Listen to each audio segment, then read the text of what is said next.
तो एक टांग अलग पड़ी हुई थी, दूसरी वाली पता नहीं चल रही थी मुझे कहाँ पर है। जो ये हरकत करते हैं ना, उनको सरेआम आवाम के सामने लटका दिया जाए।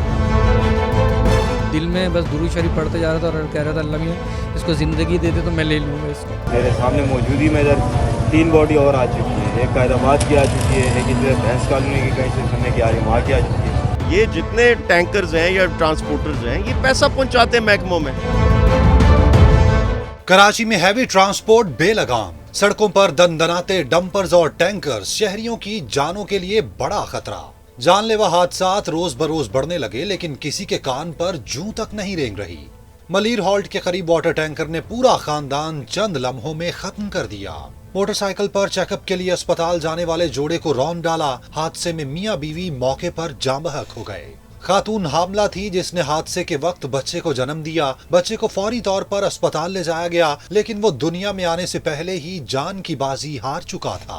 मुश्तइल अफराद ने टैंकर को आग लगाने की कोशिश की। पुलिस ने टैंकर को तो आग से बचा लिया, ड्राइवर और हेल्पर को गिरफ्तार भी कर लिया, लेकिन उसके बाद क्या होगा, क्या नतीजा खेज कार्रवाई होगी, ये एक बहुत बड़ा सवालिया निशान है। जाँ बहक होने वालों के लवाहिकीन बेबसी की तस्वीर बने हुए हैं। मुख्तलिफ जमातों ने दुखी खानदानों से इजहार यकजहती किया।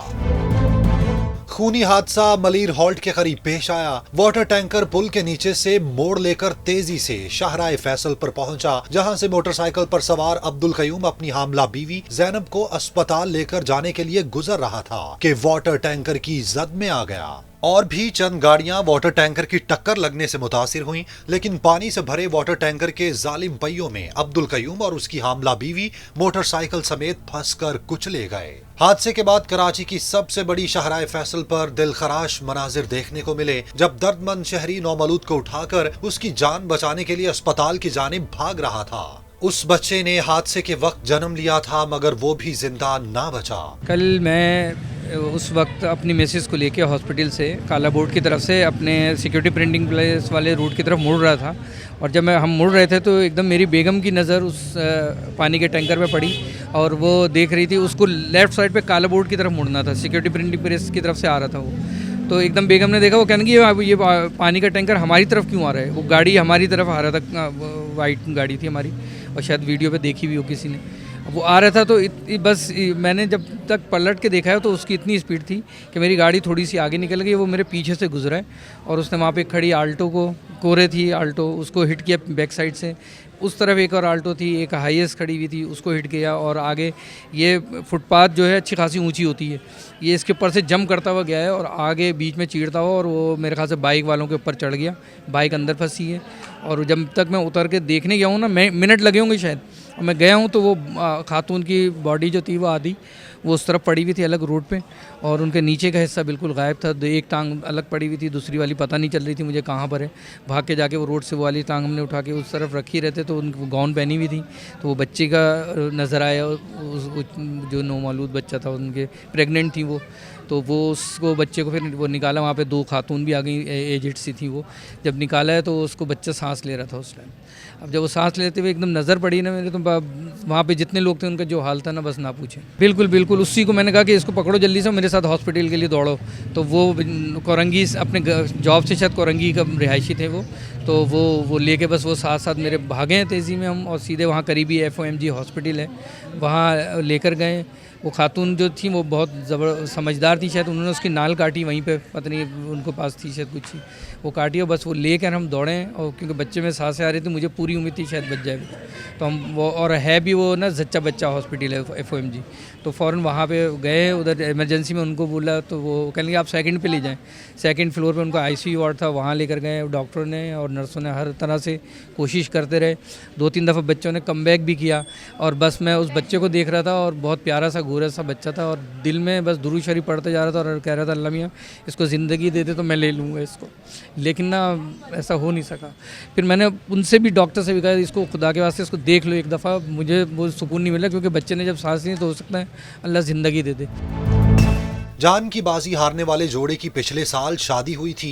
जैनब पहली बार मां बनने वाली थी। जैनब के वालिद और मलीर कैंटोनमेंट बोर्ड के नौजवान मुलाजिम अब्दुल कयूम के भाई ने दनदनाती हैवी ट्रांसपोर्ट के खौफनाक हादसात पर शदीद रद्द-ए-अमल और गमो गुस्से का इजहार किया है। जो ये हरकत करते हैं ना, उनको सरेआम आवाम के सामने लटका दिया जाए, ताकि उनको देख के मज़ीद दूसरे भी इबरत हासिल करें, वो फिर एहतियात करें, नहीं तो ये कहानी ऐसी चलती रहेगी। शादी को तकरीबन अभी साल ही होने वाला है शादी को, और छोटा बच्चा अभी पैदाइश का टाइम ही पैदा ही हुआ था कि वो भी बेचारा फोत हो चुका है। अच्छा, ये क्या काम करते थे? ये गवर्नमेंट मुलाजिम है, कैंटोनमेंट बोर्ड मरीज में मुलाजिम है।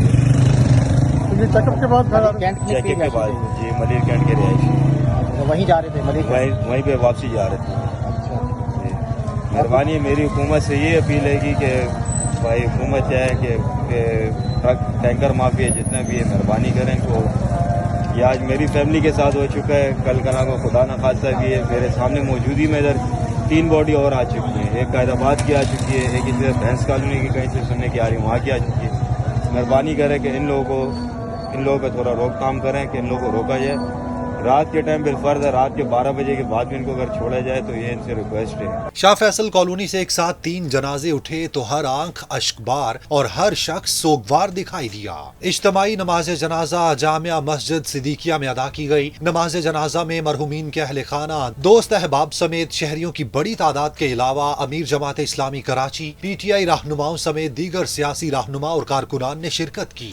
जमात इस्लामी कराची के अमीर मूनम जफर खान ने कहा, ये इंतहाई अफसोसनाक और दिल खराश हादसा है। शहर में डंपर, वाटर टैंकर, ट्रॉलर और हैवी ट्रैफिक मौत बांटते फिर रहे हैं। ये हुक्मरानों की जिम्मेदारी है, बुनियादी जिम्मेदारी है कि लोगों को रिलीफ दे, कराची के लोगों को जीने का हक दे। इस शहर में पिछले 82 दिनों में 210 से ज़ायद वाक़यात हो गए हैं, जिसमें लोग जाँ बहक हुए हैं, 2600 से ज़ायद लोग ज़ख्मी हुए हैं। ये हुक्मरानों की जिम्मेदारी है, कहाँ हैं वो सारे कवानीन जिस पे इम्प्लीमेंट कराना था, किधर है पुलिस, किधर है वज़ीर ट्रांसपोर्ट, किधर है वज़ीर दाखिला, वज़ीर आला कहाँ हैं? उनके अंदर कोई संजीदगी है कि शहर के भी कुछ मसाइल हैं?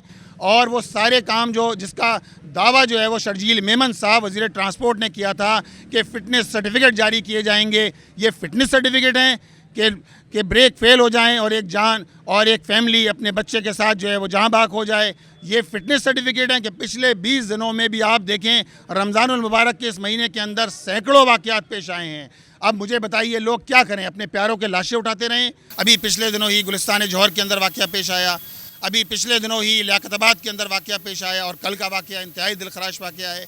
ये हुक्मरानों की ज़िम्मेदारी है कि वो रोड सेफ्टी कवानीन पर भी अमल दरामद करे और अपने ही बनाए हुए जो कवानीन हैं उन पर अमल दरामद किया जाए, वरना तो हुक्मरानों की बेसी है, उनकी बैड गवर्नेंस है कि जिसके नतीजे में ये सारे मसाइल हल होके नहीं दे रहे। अगर उनके अंदर इतनी हिस्स हो, इनके अंदर इंसानियत हो तो ये सारे मसाइल ही ना। PTI रहनुमा आलमगीर खान कहते हैं, कराची के शहरियों की बदकिस्मती है कि वो अगर लुटेरों से बच जाते हैं तो उन्हें डंपर और वाटर टैंकर्स कुचल जाते हैं। ये लाकानूनियत, कानून का खौफ ना होना लापरवाही का नतीजा है। और ये इसीलिए कि ये जितने टैंकर्स हैं या ट्रांसपोर्टर्स हैं ये पैसा पहुंचाते हैं महकमों में, इन उसी पैसे के लाइसेंसेस मिलते हैं। अब पानी यहाँ बेचा जा रहा है शहर में इन टैंकर्स के बाइस, पानी हमारे नलकों में नहीं आ रहा लेकिन टैंकर में हर जगह पहुँच रहा है, तो बेचा जा रहा है, कारोबार चल रहा है, तो महकमे इन्वॉल्व हैं, उन्होंने खुली छूट दी हुई है, इसीलिए इनको खौफ नहीं है कोई, इनको गिरफ्त में लाना होगा। और देखें ये एक चीज़ समझें, ये किसी असल चीज़ है जालिम और मजलूम में फ़र्क तफरका कानून करता, और कानून नहीं नजर आ रहा हमें। मुहाजिर कौमी मूवमेंट के चेयरमैन आफाक अहमद ने हादसात के मामले पर सिंध हुकूमत को कड़ी तनकीद का निशाना बनाया और इल्जाम लगाया है कि टैंकर्स को कत्ल का लाइसेंस सिंध हुकूमत ने दिया है। खौफनाक हादसे में खानदान की हलाकत का मुकदमा मॉडल कॉलोनी पुलिस स्टेशन में मुतवफ़ी अब्दुल कयूम के भाई मोहम्मद रजा की मुद्दत में दर्ज कर लिया गया। मुकदमे में ड्राइवर रहीम को नामजद किया गया, जिसे मौके से गिरफ्तार किया गया था। दिलखराश वाक़े के बाद गवर्नर सिंध कामरान खान टेसोरी ने IG सिंध पुलिस और एडिशनल IG कराची को हादसात की रोकथाम के लिए मुअस्सर हिकमत अमली बनाने और गफलत बरतने वालों के खिलाफ सख्त कार्रवाई की हिदायत की। फरवरी में कमिश्नर कराची की जानिब से जारी करदा नोटिफिकेशन के मुताबिक हैवी ट्रांसपोर्ट को सिर्फ रात 10 बजे से सुबह 6 बजे तक सड़कों पर आने की इजाजत है, लेकिन हुकाम ने यह भी बताया है कि वाटर टैंकर और मुख्तलिफ तरक्याती मंसूबों पर काम करने वाले डंपर्स को अदालती हुक्म पर इस्तिस्ना हासिल है। सवाल ये है, वाटर टैंकर्स और डंपर्स की ओवर स्पीडिंग और ट्रैफिक कवानीन की खिलाफ वर्जियों की वजह रोज बरोज बढ़ते जानलेवा हादसात पर अब तक क्या नतीजा खेज इकदाम किए गए? कब तक मासूम शहरी अपनी जान से हाथ धोते रहेंगे?